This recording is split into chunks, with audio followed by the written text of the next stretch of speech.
حي على الفلاح.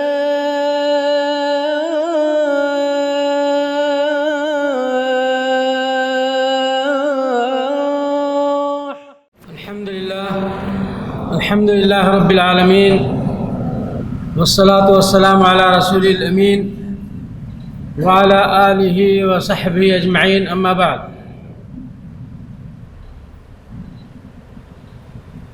اللہ تعالیٰ کا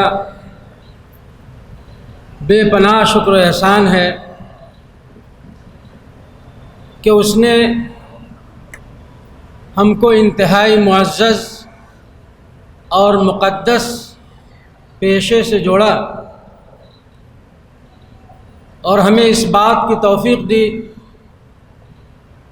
کہ ہم انبیائی مشن میں اپنا کردار ادا کر سکیں۔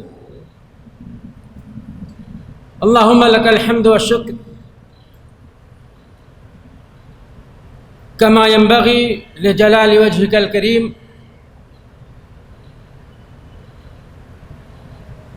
اللہم تقبل جہودنا، اللہم انا نسألک الاخلاص فی القول والعمل۔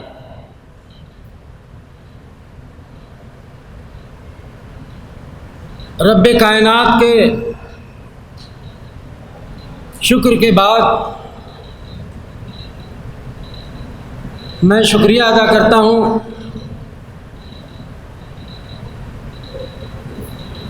محترم ناظم جامعہ کا، یہ جو آج پروگرام ہمارے سامنے آیا ہے، اس کا پورا خطہ، اس کی پوری تفصیل ناظم صاحب نے اپنے ہاتھوں سے قلم بند کی، اور اس سلسلے کی جو بھی توجیحات یا ارشادات ہو سکتے تھے اس سے ہم کو نوازا، اور بذات خود اس پروگرام میں موجود رہے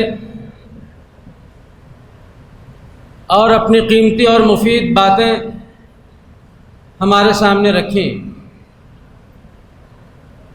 اسی طرح سے میں شکریہ ادا کرتا ہوں معاذ ذکی الرحمن غازی صاحب کا، بہت ہی کم وقت میں بڑے ہی مدلل اور ٹھوس انداز میں ہمارے اس ورکشاپ سے متعلق قرآنی آیات کی روشنی میں باتیں رکھیں۔ اسی طرح سے جن حضرات نے بھی پروگرام پیش کیا ہے، چاہے وہ نظری ہو یا عملی، بہت ہی اچھی تیاری کر کے آئے تھے اور بہت ہی مفید باتیں ہمارے سامنے آئیں۔ اللہ تعالیٰ سے دعا ہے کہ وہ باتیں ہمارے ذہنوں میں مستحضر رہیں، اور جہاں کہیں ہمیں اپنی کوتاہی محسوس ہو، چاہے وہ فنی لحاظ سے یا دروس اور اسباق کی تیاری کے لحاظ سے یا نفسیاتی طور سے اپنے آپ کو اس کام کے لیے تیار رکھنے کے اعتبار سے، ان کمیوں پر ہم اپنی نگاہ رکھیں اور اصلاح اور ارتقاء کا جو عمل ہے اسے مستقل جاری رکھیں۔ محترم حضرات، تعلیم و تدریس سے متعلق، فن تعلیم و تدریس سے متعلق جو اہم باتیں تھیں وہ آپ کے سامنے آ چکی ہیں، ان کے اعادہ کی کوئی ضرورت میں محسوس نہیں کرتا۔ دو چار باتوں کی طرف اشارہ کرتے ہوئے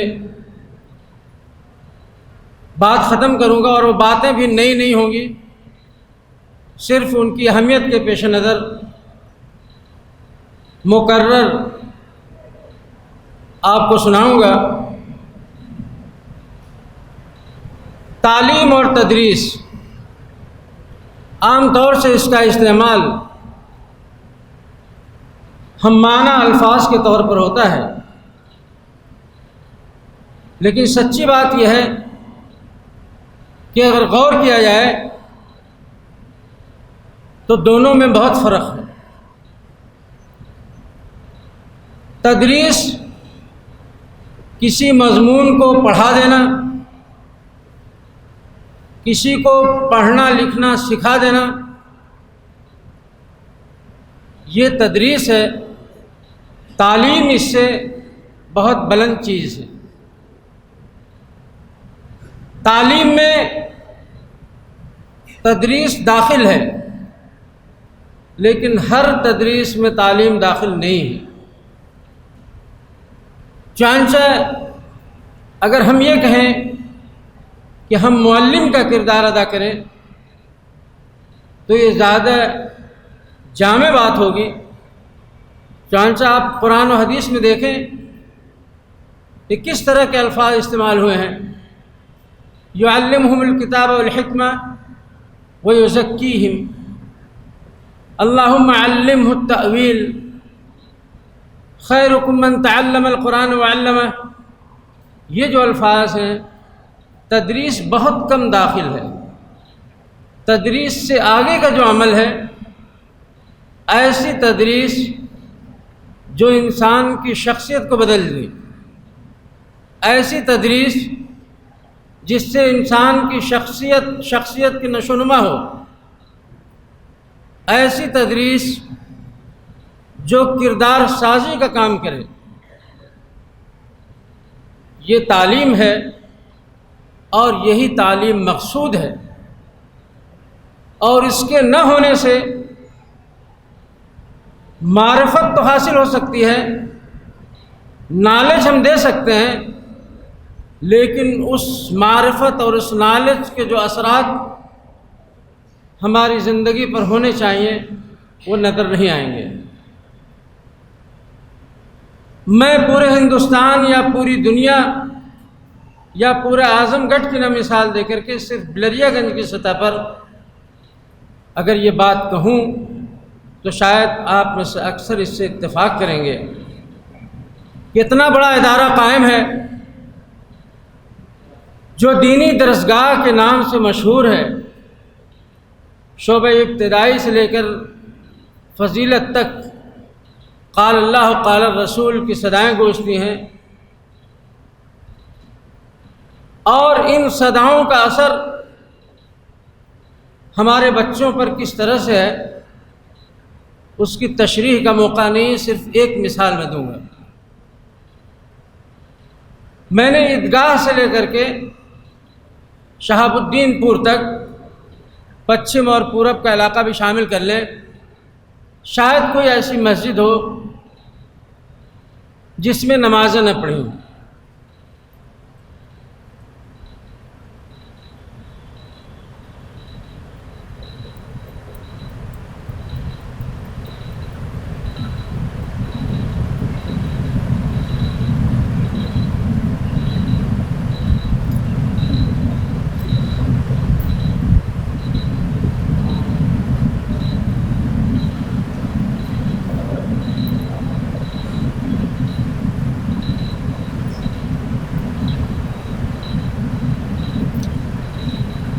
اور صورتحال یہ ہے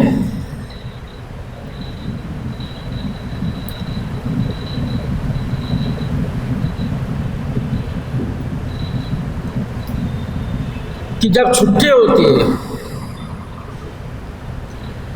ہر طرف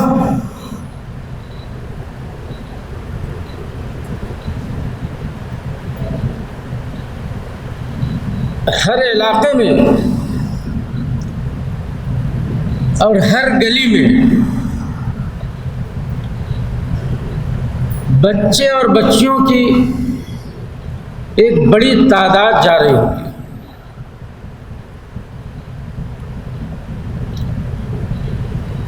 لیکن مسجدوں کی صورتحال نہیں ہے کہ فجر کی نماز چھوڑ دیں، عشاء کی نماز چھوڑ دیں، وہ نمازیں جن میں سرپرست جگ رہے ہوتے ہیں، طلبہ جگ رہے ہوتے ہیں، مسجدیں ہمارے طلبہ سے خالی ہوتی ہیں۔ بیشتر مسجدوں میں اذان دینے والا کوئی نہیں ہے ٹائم پر۔ فضلاء اور علماء یہاں سے نکل رہے ہیں، نماز پڑھانے والے لوگ نہیں ہیں۔ یہ کون سی تعلیم ہے جو ہم دے رہے ہیں بچوں کو؟ یہ بہت بڑا سوالیہ نشان ہے، بہت بڑا سوالیہ نشان ہے، اور آپ اس سے اتفاق کریں گے۔ یہاں سے چھٹی ہوتی ہے، ایک وقت ایسا ہے کہ نماز کا وقت ہو رہا تھا چھٹیوں کے وقت کے ساتھ، تو یہ اعلان کیا گیا کہ اس حال میں نماز ہوگی، اور وہ 1:30 پونے 2 بجے کا وقت تھا چھٹیوں کا، کہ جانے کے بعد ہر مسجد میں جماعت ختم ہو چکی ہوتی تھی، اس لیے یہاں نظم کیا گیا، اور تینوں شعبوں کے بچوں کو ملا کر غیر بورڈر جو ہے بمشکل 40-50 کی تعداد ہوتی تھی۔ یہ سینکڑوں بچے جو جا رہے ہوتے ہیں، وہ کب نماز پڑھتے ہیں، کہاں پڑھتے ہیں؟ اور آج بھی جیسا کہ میں نے کہا، مسجدوں میں جا کے دیکھیں، گاؤں کی مسجدوں میں اکا دکا چند طلبہ نظر آئیں گے۔ میں یہ کہہ رہا ہوں کہ یہ دینی ادارہ ہے، دین کی تعلیم ہم دے رہے ہیں، نماز تک اپنے بچوں کی درست نہیں کر سکے تو ہم نے کیا دیا؟ ہم نے کیا دیا؟ وہ کون سی تدریس ہم نے کی ہے؟ وہ کون سی دینیات پڑھائی ہم نے؟ وہ کون سا کورس ہم نے حدیث، فقہ اور تفسیر میں پڑھایا ہے جو بچوں کو نمازی نہ بنا سکے؟ میں یہ بات اس لیے زور دے کر کہہ رہا ہوں کہ تدریس کا کام ہو رہا ہے، کورس ختم ہو رہے ہیں، کتابیں پڑھائی جا رہی ہیں، امتحانات ہو رہے ہیں، ممتاز اور فرسٹ ڈویژن نمبرات لا رہے ہیں ہمارے بچے، لیکن اللہ کے میزان میں، اللہ کے ترازو میں ہم اور ہمارے بچے کہاں کھڑے ہیں؟ میں یہ چاہ رہا ہوں کہ ہم میں سے ہر ایک اپنی ذمہ داری محسوس کرے کہ ہمیں معلم بننا ہے، فقط مدرس نہیں۔ بچوں کو توفیق نہیں ہوتی ہے، یہ ان کا معاملہ ہے، اللہ بہتر جانتا ہے، لیکن ہم اپنی جو بھی جد ہو سکتی ہے، جو بھی کوشش ہو سکتی ہے، جو بھی ہم کردار ادا کر سکتے ہوں، اپنے بچوں کی دینی شخصیت کی تعمیر میں ہر کورس ہم نے ختم کر لیا، ہر سبجیکٹ ہم نے پورا کر لیا، ہر امتحان میں ہم نے اپنے بچوں کو پاس کرا لیا، لیکن اگر ہم ان کی شخصیت سازی میں ناکام رہتے ہیں تو کچھ بھی حاصل نہیں۔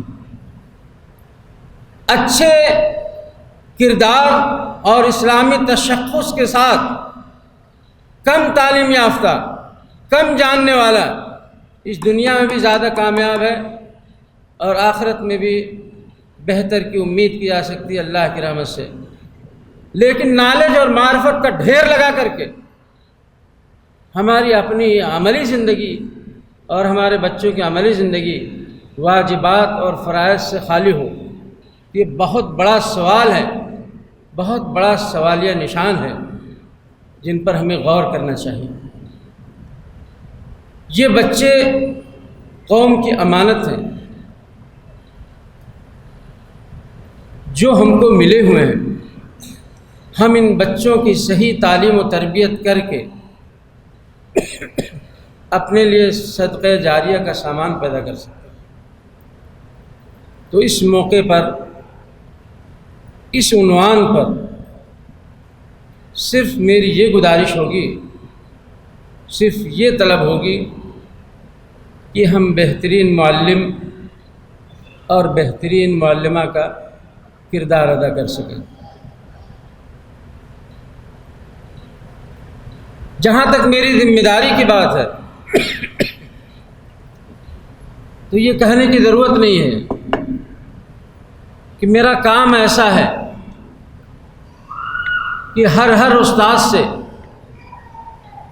ہر ذمہ دار سے مختلف مواقع پر سابقہ پڑھتا رہا ہے اور پڑھتا رہے گا۔ میں ایک انسان ہوں، غلطیوں کا اور خطاؤں کا پورا امکان ہے، اس کے اسباب مختلف ہو سکتے ہیں۔ میں اس موقع پر گزارش کروں گا کہ جہاں کہیں آپ یہ محسوس کریں کہ غلطی ہو رہی ہے، میری اصلاح آپ کی شرعی اور اخلاقی ذمہ داری ہے۔ وہیں آپ سے میں کہوں گا کہ نظم و ضبط کے تعلق سے اگر کوئی میرا موقف کہیں سخت ہو جاتا ہے تو اس پر بھی آپ مجھے تنبیہ کر سکتے ہیں، کر سکتی ہیں۔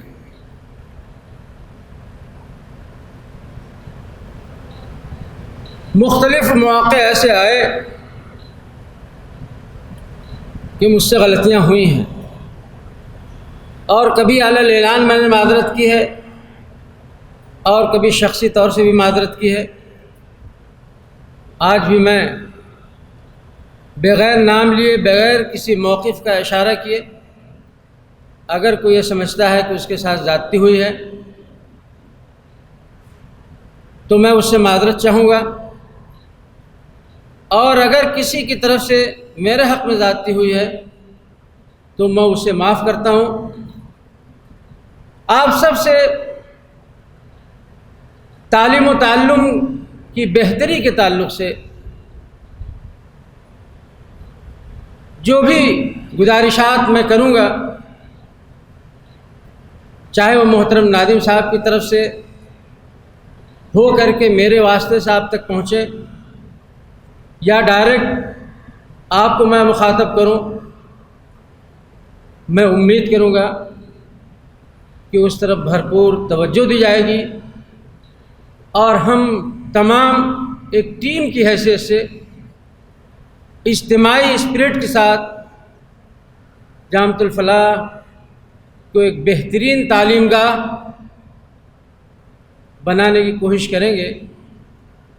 اللہ تعالیٰ ہم سب کو اس کی توفیق دے کہ اس جامعہ کی تعمیر ترقی میں جو بھی ہم کردار ادا کر سکتے ہوں، آگے بڑھ کر کے وہ کردار ادا کریں، اور اللہ تعالیٰ سے دعا کرتا ہوں کہ جو بھی ہماری ٹوٹی پھوٹی خدمات ہوں، اللہ تعالیٰ انہیں شرف قبولیت بخشے، اور ہم سے ملت کے نونہالوں کی تعمیر کا کام لے لے، اور ہمارے لیے اسے صدقہ جاریہ بنا دے۔ میری چند یہ گزارشات تھیں جو میں نے آپ کے سامنے رکھی۔ اب اس کے بعد کنوینر صاحب غالباً وقفے کا اعلان کریں گے، یا پروگرام کے اختتام کا اعلان کریں گے، یا ہو سکتا ہے اور کچھ اعلانات ہوں، تو تشریف لے آئیں۔ کہتے ہیں کہ ما فی کلام کثیر فی حضرت الطعام۔